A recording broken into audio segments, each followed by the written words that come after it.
الحمد لله نحمده ونستعينه ونستغفره ونؤمن به ونتوكل عليه ونعوذ بالله من شرور أنفسنا ومن سيئات أعمالنا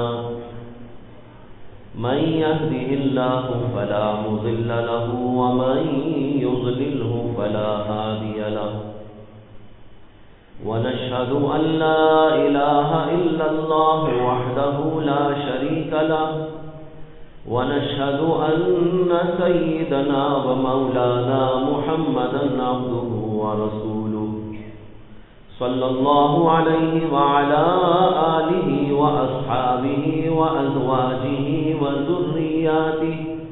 وذرياته أجمعين. أما بعد فأعوذ بالله من الشيطان الرجيم. بسم الله الرحمن الرحيم. ألا لله الدين الخالص صدق الله العظيم. محترم حضرات، بھائیوں، بزرگوں اور دوستوں، دین خالص کی وضاحت اور اس کی تشریح آپ حضرات کے سامنے پیش کی جا رہی ہے. دین خالص وہ دین ہے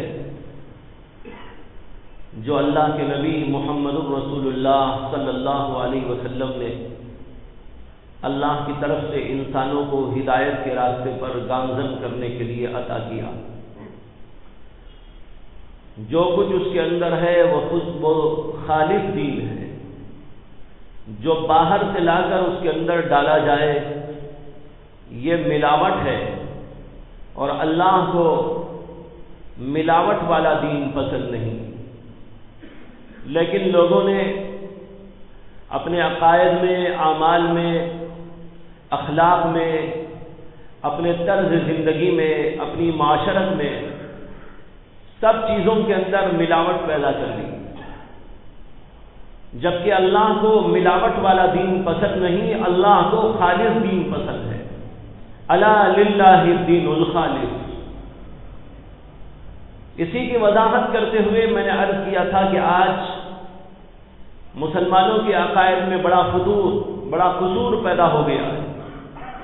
ایمانوں کے اندر بڑی کمزوری آ گئی، اور اس کمزوری کا ایک پہلو یہ ہے کہ لوگ اللہ پر یقین اور اللہ پر ایمان کے بجائے چیزوں پر اور مختلف قسم کے اسباب پر یقین پیدا کر چکے ہیں. ان کے دلوں میں اسباب پر یقین ہے اور چیزوں پر یقین ہے، لیکن اللہ پر ایسا یقین نہیں ہے جیسے اللہ پر یقین ہونا چاہیے. اگر کسی آدمی کو نعمت پہنچتی ہے یا اللہ کی طرف سے اس کو کوئی زحمت پہنچتی ہے، مصیبت پہنچتی ہے، تو ایک مومن کا پکا عقیدہ یہ ہونا چاہیے کہ سب کچھ اللہ کی طرف سے ہے. نعمت کا دینا، مصیبت کا عطا کرنا، یہ دونوں اللہ کے اختیار میں ہے. شفا کا دینا بھی اسی کا کام ہے اور بیماری کا دینا بھی اسی کا کام ہے. فقر و فاقہ، مصیبت و تنگ دستی و پریشانی میں مبتلا کرنا بھی اسی کے اختیار میں ہے، قدرت میں ہے. اور ان چیزوں کو سلب کر کے انسان کو راحت اور انسان کو آسائش اور انسان کو کھانے اور پینے کی نعمتوں سے متمتع کرنا بھی اللہ ہی کی قدرت میں ہے، طاقت میں ہے. یہ ہے مسلمان کا عقیدہ. لیکن اب بہت سارے لوگ ایسے ہیں کہ جب کوئی مصیبت آتی ہے، پریشانی آتی ہے، اللہ کی طرف رجوع کرنے کے بجائے مخلوق کی طرف رجوع کرتے اور کچھ چیزوں کو حاصل کرنے کے لیے اسباب، وہ بھی بطور اسباب نہیں، اسباب کو مسبب الاسباب کا درجہ دے کر اختیار کر لیتے. اسباب تو اللہ کے بنائے ہوئے ہیں، اور جب تک وہ اسباب کے درجے میں رہے تو اختیار ہے اور اجازت ہے کہ انسان ان چیزوں کو اختیار کر سکتا ہے. جیسے بھوک لگتی ہے تو انسان کھانے کی تلاش میں نکلتا ہے، پیاس لگتی ہے تو پانی کی تلاش میں جاتا ہے، اور پانی اور کھانے کو طلب کرتا ہے اور استعمال کرتا ہے. لیکن یہ سمجھ کر کرنا چاہیے کہ اللہ نے ان چیزوں کو میری اس مصیبت کا ذریعہ بنایا ہے، میری آسائش کا ذریعہ بنایا ہے، میرے اس کام کا ذریعہ بنایا ہے. اس لیے اللہ اگر چاہے تو یہ چیزیں میرے لیے مفید ہوگی، کارآمد ہوگی، اور اگر اللہ نہ چاہے تو مفید اور کارآمد نہیں ہو سکتی. لیکن بھائیوں، کتنے لوگ ایسے ہیں کہ جو چیزوں کے اوپر اس قدر یقین رکھتے ہیں کہ اللہ پر شاید ان کو ایسا یقین نہ ہو. اللہ کو ماننے کا دعویٰ بھی ہے، لیکن اس کے ساتھ ایسی حرکتیں بھی کرتے ہیں جو اللہ تبارک و تعالیٰ کی، اللہ پر یقین کی جو کیفیت ان کے دلوں میں ہونی چاہیے اس کی نفی کرتے رہتے ہیں. احادیث کے اندر اور خود قرآن کریم کے اندر حضرات صحابہ کرام کے اقوال و افعال میں اور ایسے ہی ائمہ کرام کے بیانات میں یہ ساری چیزیں بڑی تفصیل کے ساتھ میں بیان کی گئی، اور ایمان اور یقین اور اللہ کی توحید کے اوپر پکا وہ سچا ایمان، اس کو اتنی قوت کے ساتھ میں پیش کیا گیا ہے کہ کسی اور مذہب کے اندر اتنی قوت و طاقت سے اس کو پیش نہیں کیا گیا. لیکن آج ہمارا عقیدہ توحید ایسا معلوم ہوتا ہے کہ مزمحل ہو گیا ہے، متزلزل ہو گیا ہے. چیزوں پر یقین ہے، اسباب پر یقین ہے، لیکن اللہ پر وہ یقین نہیں ہے جو ہونا چاہیے. روایات میں آتا ہے کہ ایک صحابی اللہ کے نبی علیہ السلام کی خدمت میں آئے اور انہوں نے ایک کڑا پہن رکھا تھا پیتل کا. جیسے آج بھی بہت سارے لوگ پیتل کے کڑے پہن لیتے، یہ زمانے جاہلیت کا رواج ہے. وہ اللہ کے نبی علیہ السلام کی خدمت میں آئے. آپ نے اسے دیکھا تو پوچھا کہ بھائی یہ کیا ہے تمہارے ہاتھ میں؟ انہوں نے کہا یا رسول اللہ یہ واہینہ کے لیے ہے. واہینہ کوئی ایک بیماری تھی، اور اس بیماری کے دفع کرنے کے لیے زمانے جاہلیت کے لوگ یہ سمجھتے تھے کہ اس کڑے کو پہن لینے سے بیماریاں نہیں آتی. اب انہوں نے کڑا پہن رکھا تھا. اللہ کے نبی علیہ السلام کے پوچھنے پر بتایا کہ واہینہ بیماری کے لیے بطور گنڈا و تعویذ میں نے اس کو پہن رکھا ہے. اللہ کے نبی علیہ السلام نے ایک روایت کے اندر آتا ہے کہ یوں فرمایا کہ اس سے تو تیرے ایمان میں کمزوری پیدا ہو جائے گی. اس میں اشارہ دیا ہے اس طرف کہ واہینہ جو لفظ استعمال کیا اس آدمی نے وہ اصل میں بیماری کا نام تھا، لیکن وہ لفظ واہینہ عربی زبان کے اعتبار سے کمزوری کے معنی میں ہے. اس نے کہا میں کمزوری والی بیماری کے لیے اس کو پہن رکھا ہوں. اللہ کے نبی نے فرمایا اس سے تو تیرا ایمان کمزور ہو جائے گا. پھر اس کے بعد اس کو نکلوا ڈالا.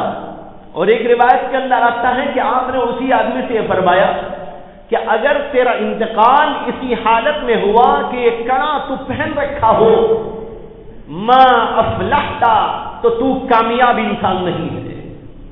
یہ الفاظ ہے حدیث پاک کے.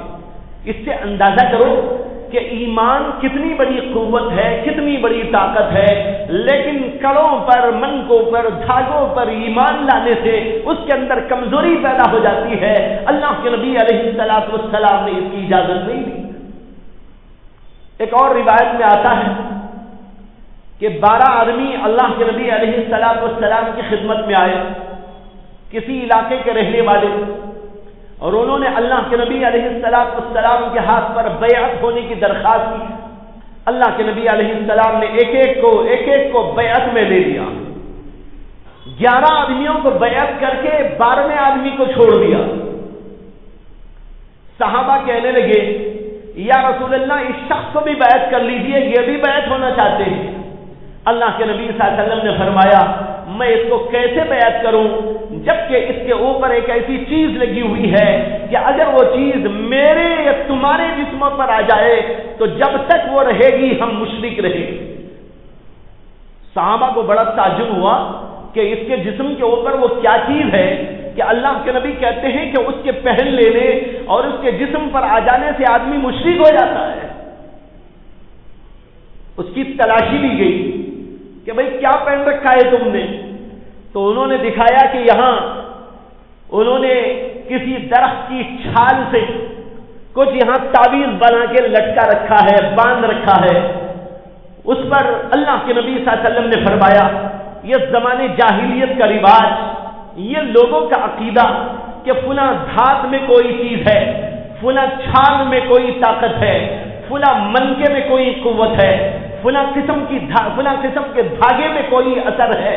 یہ اس قسم کے جو عقیدے ہیں یہ اللہ پر یقین میں کمزوری پیدا کرتے ہیں اور انسان کے عقیدے توحید کو پامال کر دیتے ہیں۔ اس لیے آپ نے فرمایا کہ اس چیز کو اگر میرے جسم پر یا تمہارے جسم پر لگا دیا جائے تو ہم مشرک ہو جائیں گے۔ اس لیے کہ زمانے جاہلیت کا ایک بد عقیدہ تھا، غلط عقیدہ تھا، مختلف قسم کی چیزوں میں سمجھتے تھے کہ قوت ہے، طاقت ہے۔ اسلام نے ہم کو بتایا ہر اچھی اور بری چیز دینے کی لینے کی قوت صرف اللہ کے اندر ہے، کسی کے اندر کوئی طاقت نہیں۔ وہ اگر دے تو مل سکتا ہے، وہ اگر نہ دے تو نہیں مل سکتا۔ لیکن بھائیوں افسوس کی بات یہ ہے کہ آج بہت سارے مسلمانوں کے اندر یہ دھاگے پہننے کا رواج موجود ہے، منکے پہننے کا رواج موجود ہے اور انگوٹھیاں پہننے کا رواج موجود ہے، کڑے پہننے کا رواج موجود ہے، ٹپکے لگا لینے کا رواج موجود ہے اور سمجھتے ہیں کہ ان کے اندر بڑی قوت ہے، ان کے اندر یہ طاقت ہے، یہ اگر پہن لے تو نحوست دور ہو جاتی ہے، یہ اگر اختیار کر لیں تو اس سے برکتیں آ جاتی ہیں، یہ اگر کر لیں تو ہمارا کاروبار ٹھیک سے چل سکتا ہے۔ کئی دکانوں میں بھی لگا کے چھوڑ دیتے ہیں، مکانوں میں بھی لگا کے چھوڑ دیتے ہیں۔ یہ کسی چیز کے اندر طاقت نہیں ہے۔ ایک مسلمان کا سچا و پکا عقیدہ اللہ ہی پر ہونا چاہیے، کسی اور چیز پر نہیں ہونا چاہیے۔ ایک حدیث میں آتا ہے کہ حضرت حذیفہ ابن یمان رضی اللہ تعالی عنہ مشہور صحابی ہیں، وہ ایک آدمی کی عیادت کے لیے گئے، بیمار تھے ایک صاحب، ان کی عیادت و مزاج پرسی کے لیے گئے۔ جا کر وہاں دیکھا تو انہوں نے اپنے ہاتھ میں دھاگا باندھ رکھا ہے۔ حضرت حذیفہ ابن یمان کو بڑا غصہ آیا، انہوں نے اس دھاگے کو کھینچ کے نکال دیا اور آیت پڑھی وَمَا يُؤْمِنُ أَكْثَرُهُمْ بِاللَّهِ إِلَّا وَهُمْ مُشْرِكُونَ۔ اللہ تعالیٰ کہتے ہیں بہت سے لوگ ایسے ہیں اللہ پر ایمان کے دعوے کے باوجود شرکیہ کام کرتے رہتے ہیں۔ انہوں نے آیت پڑھ کے بتایا یہ شرکیہ کام ہے، اس کو نکال کے کھینچ کے پھینک دیا۔ بتانا یہ چاہا کہ اس قسم کا عقیدہ مسلمانوں کا عقیدہ نہیں ہوتا۔ وہ دھاگوں پر، منکوں پر، سنکوں پر، ڈنڈوں پر، جھنڈوں پر، ان چیزوں پر ایمان نہیں رکھتے۔ آپ نے بہت ساری جگہ دیکھا ہوگا لوگوں نے جھنڈے لگا رکھے ہیں، گھروں پہ جھنڈے گاڑ رکھے ہیں، کسی بزرگ کے نام کا جھنڈا، کوئی کالا جھنڈا ہے، کوئی پیلا جھنڈا ہے۔ ایک بستی میں ہمارا جانا ہوا، وہاں گھس کے جب جا رہے تھے تو چاروں طرف جھنڈے ہی جھنڈے نظر آ رہے تھے۔ میں نے کہا بھئی یہ کیا جھنڈے ہی جھنڈے نظر آ رہے؟ کہنے لگے یہ سب کے سب ایک خاص قسم کا عقیدہ رکھنے والے ہیں، جھنڈوں کو گاڑتے ہیں اور کسی بزرگ کے نام سے گاڑتے ہیں۔ یہ شیخ عبد القادر جیلانی کا جھنڈا ہے، یہ خواجہ نظام الدین اولیاء کا جھنڈا ہے، یہ فلاں بزرگ کا جھنڈا ہے، یہ خاکی شاہ کا جھنڈا ہے، یہ ننگے شاہ کا جھنڈا ہے، یہ جو ہے فلاں قسم کا جھنڈا ہے۔ نام عجیب عجیب رکھ کر گاڑ دیتے ہیں اور بعض گھروں کے سامنے میں نے دیکھا کہ ایک ایک گھر کے سامنے 10-10 جھنڈے لٹکے ہوئے۔ لوگوں نے بتایا کہ ان جھنڈوں کی پوجا ہوتی ہے، اس کے اوپر نظر مانی جاتی ہے، منتیں چڑھائی جاتی ہیں اور تعویذیں اور جو ہے چٹھیاں لکھ لکھ کر وہاں پر لگائی جاتی ہیں، اور یہ سمجھا جاتا ہے کہ اگر شیخ عبد القادر جیلانی کی خدمت میں ہم نہ گئے تو کیا ہوا، ان کے نام کا ایک جھنڈا یہاں گاڑ دیں گے، وہ ساری قوت و طاقت جو شیخ عبد القادر جیلانی کے اندر ہے وہ اس جھنڈے میں بھی آ جائے گی، یہ جھنڈا ہمارے کام بنایا کرے گا، یہ جھنڈا ہمیں صحت عافیت دے دیا کرے گا، یہ جھنڈا ہماری بیماریوں کو دور کر دیا کرے گا، یہ جھنڈا ہماری مصیبتوں کو دور کر دے گا، اور پتہ نہیں کیا کیا عقیدے رکھتے ہیں۔ بھائیوں ذرا بتاؤ کہ زمانے جاہلیت کے مشرکین کے شرک میں اور اس کے شرک کے اندر کیا فرق ہو گیا؟ یہ خالص قسم کا شرکی عقیدہ، اسلام اس کو کسی طور پر برداشت نہیں کرتا، لیکن شیطان بھی کتنا ہیر پھیر کا مالک ہے، اور شیطان بھی کس قدر عقل مند اور زیرک اور چالباز و چالاک ہے کہ اس نے یہ سارا کا سارا کام دین کے نام پر رچا رکھا ہے۔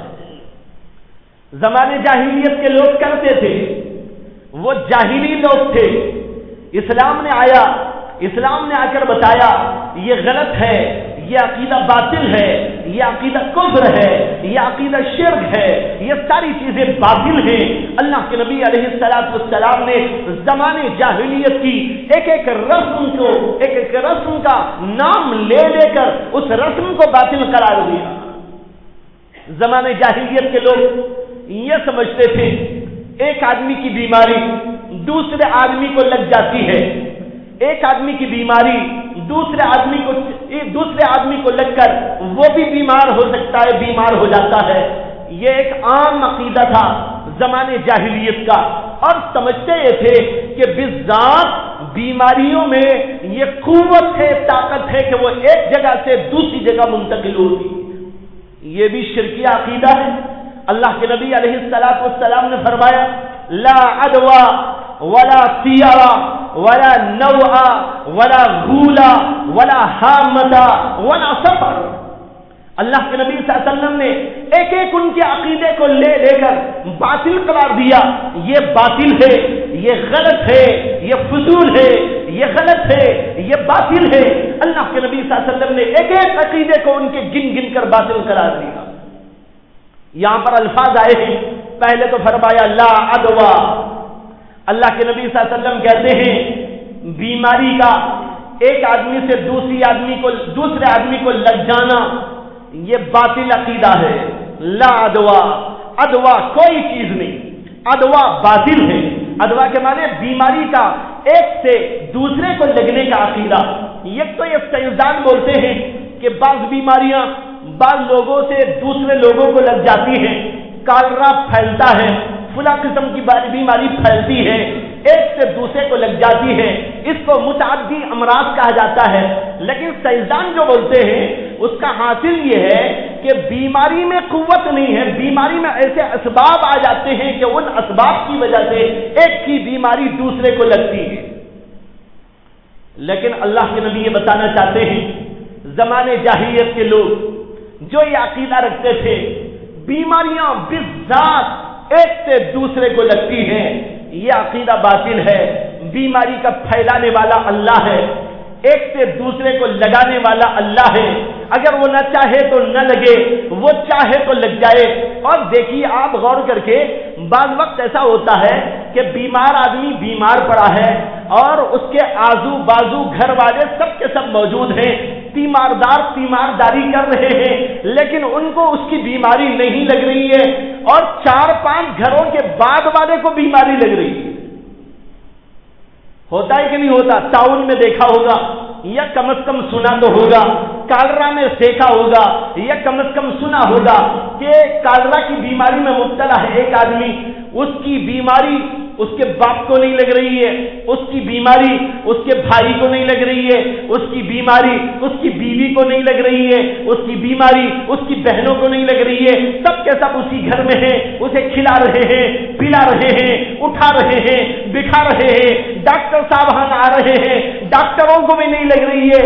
اگر یہ لگنے کی ایسی بیماری تھی تو وہی سب سے پہلے تو ڈاکٹروں کو لگنا چاہیے تھا، لیکن ڈاکٹروں کو نہیں لگ رہی ہے۔ کیوں نہیں لگ رہی ہے؟ لیکن اس گھر کو چھوڑ کر 4-5 گھر ہو گئے 10-20 گھر ہو گئے، وہاں ایک آدمی کو بیماری لگ گئی۔ اب لوگ کہتے ہیں دیکھو بیماری ایک سے دوسرے کو لگ جاتی ہے، لیکن بے وقوفو یہ کیوں نہیں کہتے کہ بیماری نہیں لگتی، جبکہ اس کے باپ کو نہیں لگی، اس کی بیوی کو نہیں لگی، اس کے ڈاکٹر کو نہیں لگی، اس کے گھر والوں کو نہیں لگی، پڑوسیوں کو نہیں لگی، 5-6 گھروں 10 گھروں کے بعد کسی کو بیماری لگی تو لوگوں نے یہ عقیدہ بنا لیا بیماری ایک سے دوسرے کو پھیلتی ہے، جبکہ کئی کو نہیں لگی، تو ہم نے یہ کیوں عقیدہ نہیں بنایا کہ بیماری نہیں پھیلا کرتی۔ لوگ ایک طرف کو دیکھتے دوسری طرف کو نہیں دیکھتے۔ بھائیوں اسلام نے ہم کو یہی تعلیم دی، لا ادوا، بیماری بالذات نہیں پھیلا کرتی جب تک خدا نہ چاہے، خدا چاہے تو پھیلے گی، خدا نہ چاہے تو نہیں پھیلے گی۔ کالرا کا مریض گھر میں ہو، اس کے ماں باپ کو فلاں کو نہیں لگ رہی ہے، اس لیے کہ خدا نے نہیں چاہا، اگر خدا چاہے تو لگ جائے، کسی اور کو بازو تیسرے چوتھے گھر والے کو لگ گئی، اس لیے کہ خدا نے چاہا تو لگ گئی، خدا نہ چاہتا تو نہ لگتی۔ یہ ہے اسلام کا عقیدہ۔ ایک صاحب حضور اکرم صلی اللہ علیہ وسلم کی خدمت میں آئے، آ کر کہنے لگے کہ یا رسول اللہ، یہ اونٹ ہوتے ہیں اچھے خاصے، اور ان میں ایک اونٹ خارشی بیماری میں مبتلا ہو جاتا ہے۔ جب وہ خارش کی بیماری میں مبتلا ہوتا ہے تو اس کی بیماری پھر دوسروں کو بھی لگ جاتی ہے، اٹیک ہو جاتی ہے، اور دوسرے بھی اسی بیماری میں مبتلا ہو جاتے ہیں۔ اللہ کے رسول صلی اللہ علیہ وسلم نے اس آدمی کی اصلاح کے لیے بڑا عجیب ایک سوال کر لیا، فرمایا فمن اعدل اول، ذرا یہ بتاؤ پہلے اونٹ کو خارش کی بیماری کس نے دی تھی؟ ذرا یہ تو سوچو، تم یہ تو کہہ رہے ہو کہ ایک اونٹ بیمار ہوا، دوسرے اونٹ کو بیماری لگی، تیسرے اونٹ کو بیماری لگی، چوتھے اونٹ کو بیماری لگی، لیکن یہ کبھی نہیں سوچا کہ پہلے اونٹ کو بیماری دینے والا کون ہے؟ فمن عادل اول، پہلے کو بیماری کس نے لگائی؟ اب وہ صاحب کہنے لگے اللہ، تو کہنے لگے جو پہلے کو بیمار کرنے والا اسی خدا نے چاہا دوسرے کو بھی بیمار کر دے، اسی خدا نے چاہا تیسرے کو بھی بیمار کر دے، اسی خدا نے چاہا چوتھے وہ پانچویں کو بھی بیمار کر دے، تو تم نے یہ کیوں کہہ دیا کہ اس اونٹ کی وجہ سے بیماری پھیلی؟ نہیں، خدا نے چاہا تو بیماری پھیلی۔ یہ ہے اسلام کا عقیدہ۔ ایک حدیث میں آتا ہے کہ اللہ کے نبی علیہ السلام نے اسی حدیث کے آگے ایک جملہ فرمایا، یہاں اس کی تشریح بھی عرض کر دیتا ہوں۔ یہ تو یہ فرمایا لا ادوا، بیماری ایک دوسرے کو نہیں پھیلتی، پھر اس کے بعد میں فرمایا فر من المجذوم کفرارک من الاسد، جذام والے آدمی سے اس طرح بھاگو جیسے تم شیر سے بھاگا کرتے ہو۔ دونوں حدیثیں، یہ دونوں جملے ایک ہی حدیث میں آئے، ایک تو یوں فرمایا لا ادوا، ایک کی بیماری دوسرے کو نہیں لگتی، اور پھر اسی کے بعد کہتے ہیں فر من المجذوم کفرارک من الاسد، مجذوم یعنی جذام والی جو بیماری ہوتی ہے، اس بیماری کا جو بیمار ہو، مریض ہو، اس سے ایسا بھاگو جیسے کہ تم شیر سے بھاگا کرتے ہو۔ علماء نے یہاں پر لکھا ہے کہ یہاں یہ مطلب نہیں ہے اللہ کے نبی صلی اللہ علیہ وسلم کا کہ اگر تم اس کے ساتھ میں اٹھو گے، اس کے ساتھ میں بیٹھو گے، اس کے ساتھ میں تعلق رکھو گے تو اس کی بیماری تم کو لگ جائے گی، اس لیے شیر سے جیسے بھاگتے ہیں ویسے تم اس سے بھاگ جاؤ۔ اللہ کے نبی کا یہ مقصد نہیں ہے۔ اللہ کے نبی صلی اللہ علیہ وسلم کا مقصد یہ ہے کہ بعض وقت ان بیماریوں والوں میں کچھ ایسی بدبو ہوتی ہے کہ اس کی وجہ سے طبیعت میں کراہت پیدا ہوتی ہے، اس لیے اللہ کے نبی صلی اللہ علیہ وسلم نے فرمایا کہ اس سے دور رہو۔ یہ مطلب نہیں ہے کہ اس کی بیماری پھیل جائے گی، ورنہ تو دیکھو شروع جملے میں کہتے ہیں لا ادوا، بیماری پھیلا نہیں کرتی، پھر اللہ کے نبی صلی اللہ علیہ وسلم کیسے کہہ سکتے ہیں کہ اس سے بھاگ جاؤ اس لیے کہ بیماری لگے گی؟ بیماری لگنے کی وجہ سے نہیں فرمایا، بلکہ اس لیے فرمایا کہ بعض وقت اس کے اندر جو بدبو ہوتی ہے اس کی وجہ سے کدورت، اس کی وجہ سے کراہیت پیدا ہوتی ہے، اس لیے فرمایا کہ دور رکھنے کی ضرورت ہے۔ ورنہ تو ایک حدیث میں آتا ہے اللہ کے نبی علیہ السلام نے جزامی آدمی کو اپنے ساتھ میں بٹھا کر اپنے ہی برتن میں کھانا کھلوایا ہے، آپ بھی اسی برتن سے کھا رہے تھے، جزامی آدمی کو اسی برتن سے کھلا رہے تھے۔ بتانا یہ ہے بیماری خود نہیں پھیلتی، خدا چاہے تو پھیلتی ہے، خدا نہ چاہے تو نہیں پھیلتی، یہ مسلمانوں کا عقیدہ ہے۔ دوسری بات یہ فرمائی ولا طیارہ، یہ آج کے دور میں بھی بہت سمجھنے کی بات ہے۔ طیارہ اس کے معنی آتے ہیں بدفعلی لینا، لوگ چیزوں سے بدفعلی لیتے ہیں۔ مثال کے طور پر بعض لوگوں کا عقیدہ ہے کہ ایک آدمی کسی کام کے لیے نکلا اور راستے میں آ گئی بلی اور اس کے سامنے سے راستے کو کاٹتے ہوئے نکل گئی، لوگ کہتے بھئی اب کام نہیں ہوگا، واپس چلو۔ اللہ کے نبی صلی اللہ علیہ وسلم نے کہا ولا طیارہ، یہ زمانے جاہلیت کا عقیدہ ہے، بدفعلی لینا، چیزوں سے بدفعلی لیتے تھے۔ اور طیارہ کا یہ لفظ اصل میں پرند کے معنی میں ہے، عربی میں طیر کہتے ہیں پرندے کو، طائر پرندے کو کہا جاتا ہے۔ اسی سے لفظ اس لیے بنایا گیا کہ زمانے جاہلیت کے لوگ پرندوں سے بدفعلی لیا کرتے تھے۔ ایک آدمی نکل کے جا رہا تھا، اس نے دیکھا کہ اس کے سامنے سے پرندہ داہنی طرف کو اڑ گیا، کہتا تھا کہ بھائی میرا نکلنا مبارک ہے، آج میرا کام بن جائے گا۔ اور اگر وہ بائیں طرف کو اڑ گیا تو کہتا تھا کہ بھائی منحوس ہے، اس لیے میرا کام نہیں بنے گا، وہ واپس چلا آتا تھا۔ یہیں سے یہ لفظ عربی میں طیارہ بدفعلی کے معنی میں استعمال ہونے لگا۔ اللہ کے نبی صلی اللہ علیہ وسلم نے اسی کو استعمال کیا اور فرمایا لا طیارہ، یہ بدفعلی کا عقیدہ بھی یہ بیہودہ عقیدہ ہے، بدترین عقیدہ ہے، باطل عقیدہ ہے، اسلام سے اس کا کوئی تعلق نہیں ہے۔ لیکن آج کتنے لوگ مسلمان ایسے ہیں اس قسم کی بدفعلیوں میں مبتلا ہیں، لیتے رہتے ہیں بدفعلی کسی نہ کسی چیز سے، کتے سے سمجھتے ہیں کہ مسئلے ہو رہے ہیں، بلیوں سے سمجھتے ہیں مسئلے ہو رہے ہیں۔ ارے بنانے والا تو اللہ ہے، تمہارا کام بنانے والا، تمہارا کام بگاڑنے والا، تمہارا کام آگے چلانے والا، تمہاری زندگی میں ترقی دینے والا، تمہارے رزق کے مسائل کو حل کرنے والا، تمہارے بیپار کو آگے بڑھانے والا، یا نقصان پہنچانا چاہے تو نقصان پہنچانے والا وہ صرف اور صرف اللہ ہے۔ کتے اور بلیوں سے کیا ہو سکتا ہے، کسی پرندے سے کیا ہو سکتا ہے، کسی اور چیز سے کیا ہو سکتا ہے؟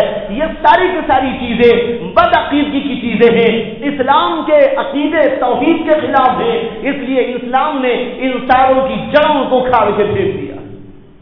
بعض لوگ یہ سمجھتے ہیں اگر کوا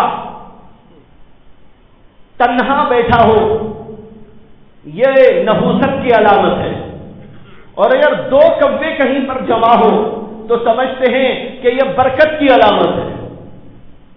دو کوے کہیں جمع بیٹھے ہوئے ہیں دونوں، لوگ جو ہے شوق سے جا کے ان کو دیکھتے ہیں کہ بھائی برکت والی بات ہے، اس لیے دیکھ لو تو برکت آ جائے۔ اور اگر ایک ہے اور نظر پڑ گئی تو نظر چرانے لگے اور یہ سمجھے کہ ایک کو دیکھ لینے سے نحوست آتی ہے۔ ایک لطیفہ لکھا ہے پرانی کتابوں میں کہ ایک آدمی کا ایک غلام تھا، ایک دفعہ اس نے دیکھا کہ دو کوے آ کے ایک جگہ بیٹھے ہوئے، تو اس کے ذہن میں بھی یہی عقیدہ تھا کہ دو کوے جمع ہو تو یہ مبارک ہوتا ہے، اور اس کے آقا نے اسے کہہ رکھا تھا کہ کہیں پر دو کوے جمع ہو کر بیٹھے ہوئے نظر آئیں تو مجھے اطلاع کرنا تاکہ میں بھی اس کو دیکھ لوں، برکت آ جائے۔ لا حول ولا قوت الا باللہ۔ قرآن کو دیکھنے میں برکت نہیں سمجھ رہے، مسجد کو آنے میں برکت نہیں سمجھ رہے، نماز پڑھنے میں برکت نہیں سمجھ رہے، نماز سے گھر کے گھر ویران ہیں۔ حدیث میں اللہ کے نبی علیہ السلام نے فرمایا وہ گھر جس کے اندر نماز نہ پڑھی جاتی ہو وہ قبرستان کی طرح ہے۔ اس کو اللہ کے نبی نے قبرستان سے تعبیر کیا، لیکن آج بیشتر مسلمانوں کے گھر قبرستان بنے ہوئے ہیں۔ فجر کا وقت ہوتا ہے تو یہاں سے وہاں تک قبرستان ہی قبرستان نظر آتے ہیں، سب کے سب سوئے ہوئے ہیں، گویا کہ قبرستانوں میں آرام کر رہے ہیں۔ مؤذن پکار رہا ہے لیکن کسی کو کوئی تمس نہیں ہوتا، سوتا پڑا ہوا ہے، اس کو نہیں سمجھتا کہ میں نحوست کا کام کر رہا ہوں، بے برکتی اس سے آئے گی، میری کمائی میں اور میری تجارت میں، میری ملازمت میں، میرے مسائل میں اس سے بے برکتی پیدا ہوگی۔ یہ عقیدہ تو مسلمان کو نہیں آیا، مسلمان کو عقیدہ آیا تو کووں پر، کتوں پر، بلیوں پر عقیدہ آ گیا، ان میں کسی کو نحوست سے تعبیر کر رہا ہے تو کسی کو برکت سے تعبیر کر رہا ہے۔ اس آدمی نے کہہ رکھا تھا اپنے غلام سے کہ کہیں 2 کوے جمع ہو تو مجھے اطلاع کر دینا۔ اب غلام کو نظر آیا 2 کوے بیٹھے ہوئے ہیں تو وہ جھٹ سے گیا اور اپنے آقا کو اطلاع کی کہ حضور 2 کوے جمع ہیں، آئیے آئیے تشریف لائیے، جلدی سے دیکھیے۔ اب وہ آنے تک 1 کوا اڑ گیا تھا، وہاں تو کوئی پابندی تو تھی نہیں نا، 1 کوا اڑ کے بھاگ گیا، 1 کوا بیٹھا ہوا تھا۔ تو جب آقا وہاں پر آ کے دیکھا تو 1 ہی کوا تھا۔ اب آقا کو وہ یاد آیا کہ 1 کوے کو دیکھنا نحوست ہے، 2 کووں کو دیکھنا برکت ہے۔ یہ دیکھو ایسا ہو گیا کہ میں نے 1 کوے کو دیکھ لیا اور اس کی وجہ اس کے کہنے پہ میں نے دیکھا ہے، اس لیے غلام کی خوب پٹائی کی، اس نے خوب مارا، خوب مارا، خوب مارا، یہاں تک کہ تھک کر ہار کر بیٹھا۔ جب ہار کر بیٹھا تو وہ غلام بھی بڑا عقل مند غلام تھا، وہ غلام کہنے لگا حضور میں نے 2 کوے دیکھے تھے، دیکھیے میرا حشر یہ ہوا، اللہ کا شکر کیجیے کہ آپ نے 1 ہی کوا دیکھا، ورنہ میری طرح آپ کی بھی پٹائی ہوئی۔ اللہ نے وہی علاج کروا دیا۔ بھائی یہ ساری عقیدے کی، یہ ساری بد عقیدے کی باتیں ہیں، اسلام سے اس کا کیا تعلق ہے؟ 1 کوا ہو، 2 کوے ہو، 50 کوے ہو، یہ اللہ کی ایک مخلوق ہے، اس سے کوئی آنے اور جانے کا مسئلہ نہیں ہے۔ اسلام یہ سکھاتا ہے کہ تم اللہ پر یقین رکھو، قل لن یصیبنا الا ما كتب الله لنا هو مولانا وعلى الله فليتوكل المتوکلون۔ اللہ تعالیٰ کہتے ہیں کہہ دیجئے ہم کو کوئی مصیبت نہیں پہنچ سکتی یا کوئی اچھائی بھی ہم کو نہیں پہنچ سکتی الا ما كتب اللہ لنا، مگر وہی جو اللہ نے ہماری تقدیر میں لکھ دیا ہے۔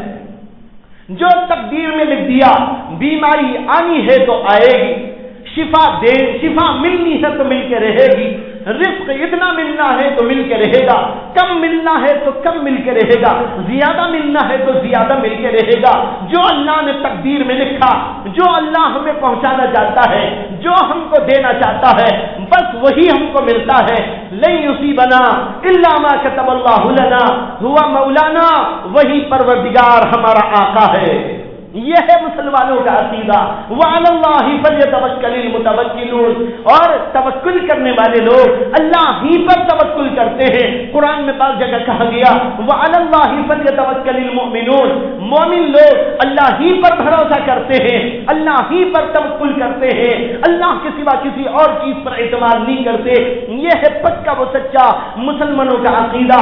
یہی عقیدہ لے کر تمام کے تمام انبیاء تشریف لائے تھے۔ میں نے کہا تھا اللہ حضور نے کہا کہ یہ بدفالی لینا یہ اسلام کا طریقہ نہیں، یہ باطل بات ہے۔ اور ایک چیز اس کے اندر بھرمائی والا سفر والا عقیدہ، یہ سفر کا مہینہ چل رہا ہے، زمانے جاہلیت کے لوگ بھی اپنے حساب سے سفر کے مہینے کو منحوس سمجھتے تھے، جیسے آج کل کے مسلمان بھی سمجھتے ہیں کہ جو ہے شروع کے جو 13 دن ہوتے ہیں اس کا نام رکھا ہے 13 تیزی، اور کہتے ہیں کہ اس میں برکت نہیں ہوتی، اس لیے اس میں شادی نہ کرو اور اس کے اندر کوئی نئی تجارت نہ کرو۔ بھائی نئی تجارت کیا پرانی بھی کیوں نہیں چھوڑ دیتے؟ لیکن دیکھیے یہاں پرانی نہیں چھوڑتے، صرف نئی کے بارے میں اٹکا رکھا ہے مسئلہ کہ نئی تجارت نہیں کریں گے. اگر ایسا ہی عقیدہ تھا تو پرانی تجارت بھی چھوڑ دیتے اور گھر میں بیٹھے رہتے. لیکن دیکھو نفس بھی کتنا چال باز ہے, نفس بھی کتنا شریر ہے, اور کہاں کہاں ہمیں بد عقیدگی میں مبتلا کرنا ہے وہاں کرتا ہے, اور جہاں اپنے من کو اچھا لگتا ہے وہاں آگے بڑھا دیتا ہے. تو سفر کے مہینے کو زمانے جاہلیت کے لوگ بھی منحوس سمجھتے تھے, برا سمجھتے تھے. اللہ کے نبی علیہ السلام نے فرمایا لا سفر, سفر کا عقیدہ جو تم لوگوں نے بنا رکھا ہے یہ عقیدہ بھی کوئی چیز نہیں ہے, یہ بھی باطل عقیدہ ہے.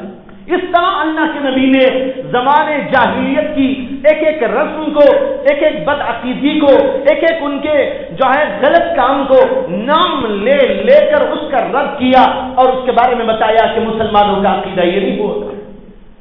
حضرات انبیاء کرام علیہم الصلاۃ والسلام خالص عقیدے توحید کو لے کر آئے اور انہوں نے بتایا کہ جو کچھ ہوتا ہے وہ اللہ کی طرف سے ہوتا ہے. انہوں نے اپنی زبان سے بھی بتایا, اپنے کردار سے بھی بتایا. حضرات انبیاء علیہم الصلاۃ والسلام نے قرآن پاک کے اندر موجود ہے اللہ کی طرف سے لوگوں کے سامنے اس بات کو آشکارا کیا. اللہ قرآن میں کہتے ہیں کہہ دیجیے اے محمد صلی اللہ علیہ وسلم لا املک لکم ضرا ولا نفع, میں تمہارے لیے کسی ضرر یا کسی نفع کا مالک نہیں ہوں. مالک نفع کا ہو نقصان کا ہو وہ اللہ ہے. اللہ دینا چاہے وہ دے گا, اگر اللہ نہ دینا چاہے وہ نہیں دے گا. خدا اگر نقصان پہنچانا چاہے نقصان ہوگا, خدا اگر نقصان نہ پہنچائے تو دنیا کی کوئی طاقت کسی کو نقصان نہیں پہنچا سکے گی.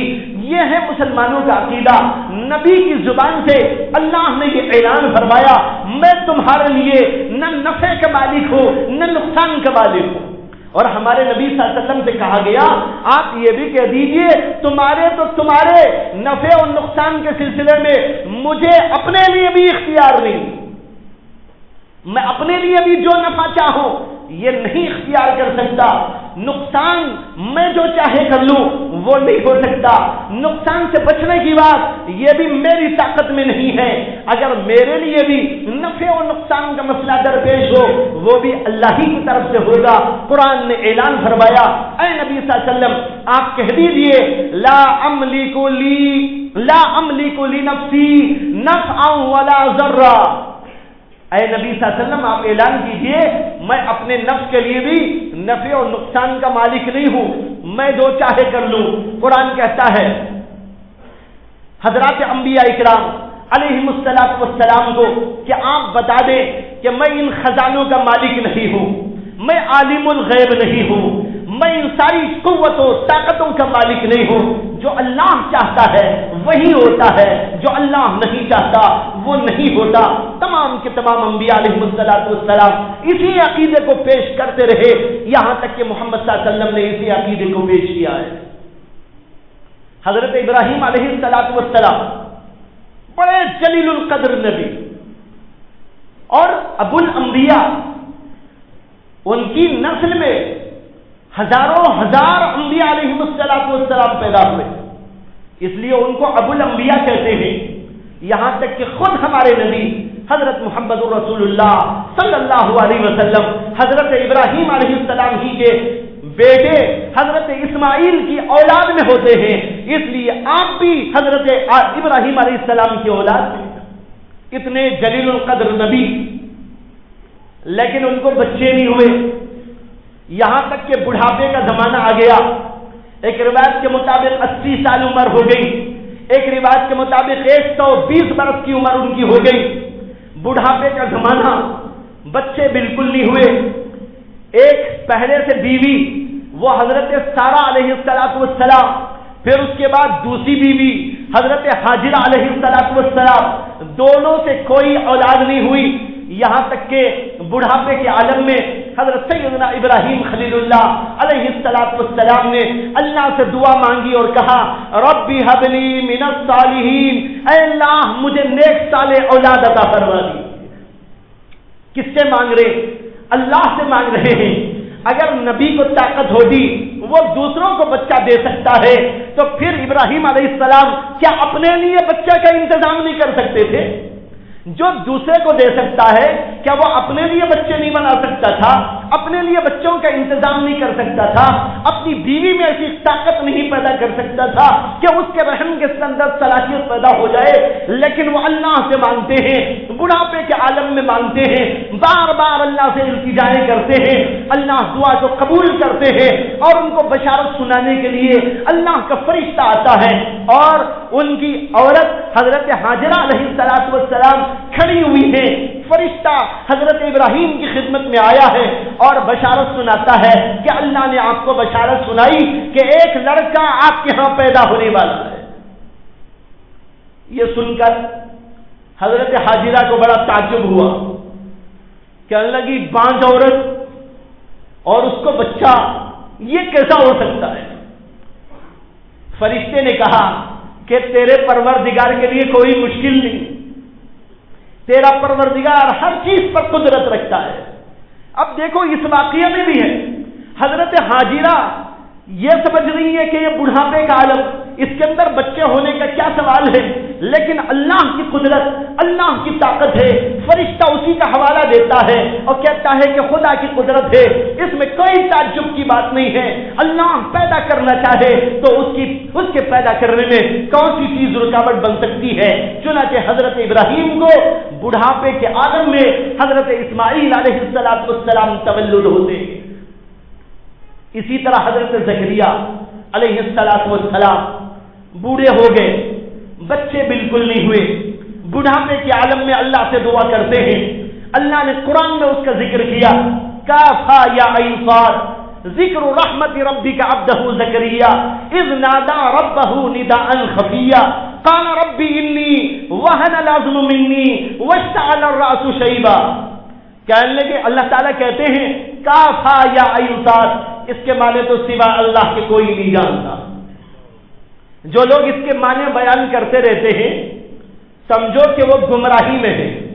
اللہ کے نبی نے نہیں بتائے، صحابہ کرام نے ہم کو اس کا معنی نہیں بتایا، صحابہ کرام نے یہی کہا اللہ عالم بمرادہ بذالک، اللہ نے اس سے کیا مراد لی ہے وہ اللہ ہی جانتا ہے۔